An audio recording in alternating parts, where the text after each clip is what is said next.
کم از کم اس برائی کے اندر میں نے حصہ نہیں ڈالا۔ یہ بڑی مشکل بات ہے کہنا کہ آج وہ لوگ جو الیکشن نہیں لڑ رہے ان کو ان محکمے کو بلایا جاتا ہے، تو جو لوگ الیکشن لڑ رہے ہیں ان کا کیا حال ہوگا یہ آپ مجھ سے بہتر جانتے ہیں۔ یہ بدنصیبی ہے ملک کی کہ ہمیں الیکشن جو ایک مقدس آئینی فریضہ ہے جس کو کروانا حاکم وقت کی، ارباب اختیار کی ذمہ داری ہے کہ غیر سے غیر متنازع ہوں، وہ الیکشن جو ملک میں ترقی یا زوال کا باعث بنتا ہے، ہمیں اس الیکشن کی اگر تقدس کی پرواہ نہیں ہوگی تو ہمارا ملک نہیں چلے گا۔ یہ بات کا احساس ہم سب کو ہونا چاہیے۔ یہ نیب یا اینٹی کرپشن کے ادارے جو ہیں آج یہ ملک کے کرپٹ ترین ادارے خود بن چکے ہیں، ان کا احتساب کون کرے گا؟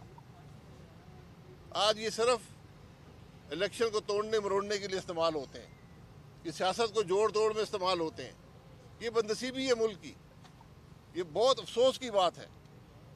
اگر ہم ان باتوں کا احساس نہیں کریں گے، ان باتوں کا نوٹس نہیں لیں گے تو ہمارا ملک آگے کیسے چلے گا؟ آج لوگ پوچھتے ہیں کہ ہمارے دنیا ترقی کر رہی ہے، پاکستان کیوں زوال میں ہے؟ اگر آپ مجھ سے ایک بات پوچھتے ہیں اس کی بنیادی وجہ یہ ہے کہ 1947 سے لے کر ہم نے آج تک ہر الیکشن چوری کیا ہے۔ جس ملک میں عوام کی رائے کا احترام نہیں ہوگا وہ ملک ترقی نہیں کرے گا۔ یہ بنیادی بات اگر ہمیں سمجھ نہیں آئے گی، آج یہ نوٹس دے کر بلانا، دباؤ سے ووٹ لینا، یہ کوئی سیاست نہیں ہے۔ اس سیاست کو ہم رد نہیں کریں گے تو پھر ملک آگے نہیں چلے گا۔ یہ بنیادی بات۔ جی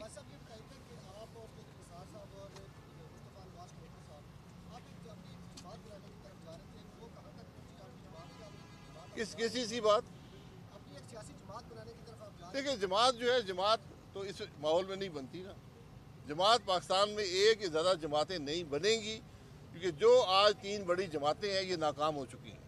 یہ عوام کے مسائل کا حل ان کے پاس نہیں ہے، نہ وہ سوچ ہے نہ وہ فکر ہے۔ تو جماعت بنے گی تو اپنی سیاست کا فیصلہ جو ہے یہ الیکشن کے بعد کریں گے۔ آپ الیکشن بھی نہیں لڑ رہے، پھر بھی اینٹی کرپشن نے آپ کو بنا لیا۔ میرا بھی یہی سوال ہے نا، میں تو کہہ رہا ہوں وہ غریب جو لڑ رہے ہیں ان کا کیا حال ہوگا؟ عباسی صاحب آپ کو تو بلوایا نہیں گیا، آپ کے آنے سے پہلے میں نے لاہور میں بھی اور یہاں پہ بھی جو ذمہ داران ہیں ان سے پوچھا، انہوں نے کہا خاقان عباسی صاحب، شاید خاقان عباسی صاحب آزاد شہری ہیں، ہم نے انہیں طلب نہیں کیا، ویسے وہ آنا چاہیں تو 100 دفعہ آئیں۔ جی میں آیا ہوں نا، کیونکہ جو میرے بھائی ہیں جو پبلک آفس ہولڈر نہیں ہیں ان کو طلب کرنے کا مقصد یہ ہے کہ مجھے طلب کیا گیا ہے۔ عباسی صاحب جو عوام کا نمائندہ ہوتا ہے، میرا سوال یہ ہے کہ کیوں طلب کیا گیا ہے؟ آپ نے کہا کہ جو موجودہ حالات ہیں، جو حالات بنا دیے گئے ہیں، متنازع ہو گئے ہیں، الیکشن متنازع ہو رہے ہیں، آپ کہہ رہے ہیں کہ ابھی بھی کوئی گنجائش باقی ہے یہ صورتحال بہتر کرنے میں، یا پانی سروں سے گزر چکا ہے؟ دیکھیں آج بھی وقت ہے کہ اس الیکشن کو غیر متنازع بنائیں۔ الیکشن کا عمل نہ صرف غیر متنازع ہونا چاہیے بلکہ غیر متنازع نظر بھی آنا چاہیے۔ جس طرح انصاف نہ صرف ہوتا ہے، نظر بھی آنا چاہیے۔ الیکشن میں آپ کسی شخص سے باہر سوال کر لیں، ہر شخص سب سے پہلا سوال یہ کرے گا الیکشن ہو رہے ہیں، آج 2 ہفتے رہ گئے، آج کوئی کیمپین نظر آتی ہے آپ کو؟ میں نے 10 الیکشن لڑے ہیں، 2 ہفتے پہلے کیمپین عروج پر ہوتی تھی، عوام میں جوش و خروش ہوتا تھا۔ آج عوام اس الیکشن کے پروسیس سے، اس الیکشن کے ماحول سے مایوس ہیں۔ ووٹ کو عزت دو کا بیانیہ جو ہے وہ بنایا گیا تھا نون لیگ کی جانب سے، وہ بیانیہ کہاں ہے؟ اور آپ کے قائد نواز شریف کیا ڈیل کر کے آئے ہیں؟ دیکھیں مجھے ڈیل کا علم نہیں ہے، یہ ہر شخص سوال کرتا ہے۔ پاکستان میں ہر چیز ہر آدمی سمجھتا ہے ڈیل سے ہی ہوتی ہے، لیکن ووٹ کو عزت دو کا بیانیہ آئین کا بیانیہ تھا۔ آئین کہتا ہے کہ ووٹ کو عزت دو، میں اور آپ اگر اس کی نفی کریں گے تو نقصان اٹھائیں گے۔ لیکن وہ والا بیانیہ اب کہاں ہے؟ اب کہیں نظر نہیں آتا، آپ وہ کو کچھ اور نظر آتا ہے۔ عوام فیصلہ کر رہے ہیں الیکشن والے دن۔ اچھا بھائی صاحب یہ بتائیے گا 10 بار آپ الیکشن لڑ چکے ہیں، اس بار آپ الیکشن بھی نہیں لڑے آزاد حیثیت سے، ساتھ یہ بھی بتائیے گا کہ کیا نون لیگ کی قیادت کی جانب سے آپ سے کوئی رابطے کیے جا رہے ہیں؟ نہیں، مجھ سے کوئی رابطہ نہیں ہے، رابطے کی ضرورت بھی نہیں ہے، کیونکہ میں نے پہلے ہی بتا دیا تھا 6 مہینے پہلے کہ میں الیکشن نہیں لڑوں گا، نہ نون لیگ کے ٹکٹ سے لڑوں گا، نہ نون لیگ کے خلاف لڑوں گا، کیونکہ نون لیگ اس حلقے میں بھی اور شاید मुल्क के अंदर भी उसको बनाने में मेरा थोड़ा बहुत हिस्सा आपके है। हल्के में एंटी करप्शन के कोई बड़े तो उनका रिश्तेदार अजीज तो नहीं खड़ा के उनके लिए आपको बुला लिया गया है? सारे एंटी करप्शन के अजीज है जी। खान साहब ये बताइएगा कि 9 मई का जो वाक़या हुआ था उसके बाद एक सियासी जमात के खिलाफ जो है कि घेरा तंग किया जा रहा है। जो 9 मई का वाक़या हुआ, अगर इस तरह के वाक़या किसी भी सियासी जमात की तरफ से अगर होता तो क्या उसको लेवल प्लेइंग फील्ड दी जानी चाहिए थी, या इस तरह जो मुकदमात जो किए गए हैं क्या वो सही हैं या नहीं है, या उनको लेवल प्लेइंग फील्ड देनी चाहिए इस सूरत में? देखें, ऐड कर लीजिए कि आपके हल्के में भी कुछ आपके लोगों के घर डाले भेजे गए मुस्तर आपको जो कि नून लीग को सपोर्ट नहीं कर रहे, पहले नून लीग में थे, इस चीज़ को आप कैसे देख रहे हैं? मैं ये कह रहा हूँ ना, जब भी आप इलेक्शन के माहौल में कोई दबाव का असर पैदा करेंगे, ये डाले भेजेंगे, बंदे भेजेंगे, पर्चे कराएंगे, तो नुकसान किसका होगा? नुकसान अवाम को होगा और मुल्क का होगा। जहाँ तक 9 मई को मैं एक सानिया समझता हूँ कि जब इस मुल्क में जत्थे जो हैं वो फौजी तनसीबात पर हमलावर हों, आप सोच लें कि मुल्क के अंदर उसका क्या असर होगा और बैरून मुल्क उसका क्या असर होगा। इसमें गलती क्या हुई है? गलती ये है कि हमें उन लोगों को जिन्होंने हमला किया उनके खिलाफ कार्रवाई करनी चाहिए थी। 9 मई कहाँ पर है? आज 9 अक्टूबर आने को है, 9 फरवरी आने को है, कोई कार्रवाई नहीं हुई। आपको शवाहिद इकट्ठे करके, ये दारे मौजूद हैं, पुलिस के थाने हर जगह मौजूद हैं, कानून मौजूद हैं, उन हजरात के खिलाफ, उन लोगों के खिलाफ कार्रवाई होनी चाहिए थी। आज सबसे बड़ी नाकामी वो कार्रवाई ना होने की है। जो गिरफ्तारियां की गई हैं, जो जेलों में सरेंडर किए गए हैं, क्या वो इसमें मुलव्वस नहीं है? कार्रवाई तो हो रही है। की कार्रवाई होती है, आप गिरफ्तार करते हैं, शहादत इकट्ठी करते हैं, चलान मुकम्मल करते हैं, फर्द जुर्म आयद करते हैं, ट्रायल होता है और सज़ा दी जाती है या बरी किया जाता है। जब तक ये प्रोसेस नहीं होगा, ये हुकूमत की जिम्मेदारी हुई, चॉइस नहीं होती। अगर मैं किसी फौजी तनसीबात छोड़ दें, इस दफ्तर पर हमलावर होता हूँ, मेरे खिलाफ कार्रवाई करना हुकूमत पर लाजिम है।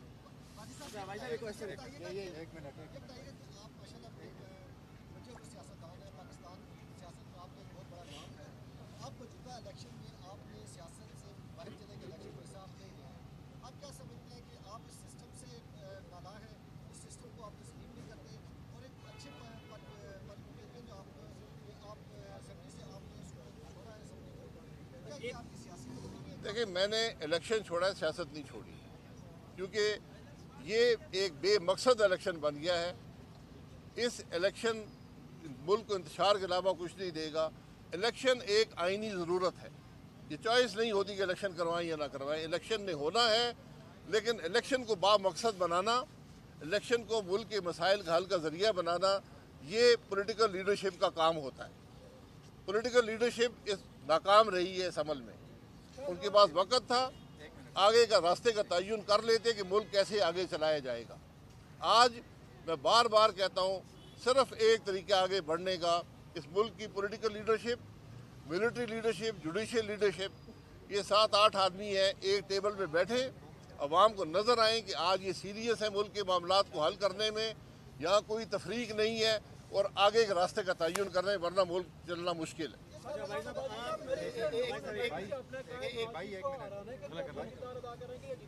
एक सवाल आप भी कर किसको जी? जी, आप मुस्लिम लीग नून के ना तो खिलाफ बोल रहे हैं, ना उनके हक में बोल रहे हैं। आपके साथ चलने वाले लोग बड़े परेशान हैं कि आपका स्टांस जो है वो ना उनके हक में जा रहा है, ना उनके खिलाफ। उनके हवाले से भी बताएं कि मैंने आपके सामने बात कर दी है कि मैं क्या बात कर रहा हूँ, किन असूलों की बात कर रहा हूँ। मुझे उम्मीद है कि 35 साल जो मैंने सियासत में अपने भाइयों के साथ गुजारे हैं, वो खुद अपना फैसला बेहतर कर सकते हैं। अगर लोग ये देख रहे हैं कि आज हाफिज़ उस्मान को एंटी करप्शन डिपार्टमेंट बुला रहा है, और क्यों बुला रहा है, तो क्या लोग उस खराबी का साथ देंगे या उसके खिलाफ हों? सवाल ये उठता है।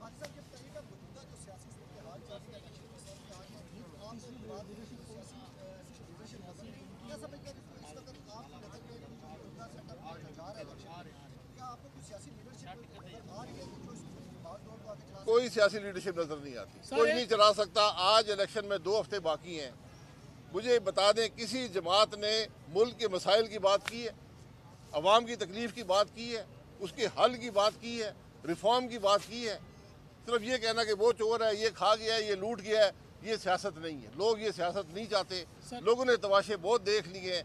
लोग ये कहते हैं कि मेरे मसाइल का हल किसके पास है, क्या है, और मैं पूरे वसूख से कहता हूँ हल किसी के पास नहीं है।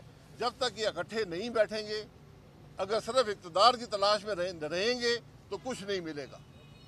आज बैठने की ज़रूरत है, और पहली दफ़ा ज़िंदगी में इन सब की ज़िम्मेदारी है कि अपने नाक से आगे देखें, अपनी ये छोटी सियासत को एक तरफ रखें और मुल्क के मफाद की बात करें, फिर आपको हल मिलेगा। सर, ये इलेक्शन जो 8 फरवरी को होने जा रहा है, चले अगर हो जाता है, बीइंग सीजन जर्नल अपना सियासतदान, आप क्या समझते हैं कि जो हुकूमत बनेगी वो कितने अरसे तक चल सकेगी?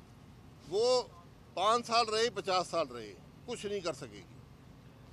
एक दिन रहे, 5 साल रहे, कुछ नहीं कर सकेगी। ये आप यकीन, मेरी बात मान। बहुत शुक्रिया, बहुत शुक्रिया।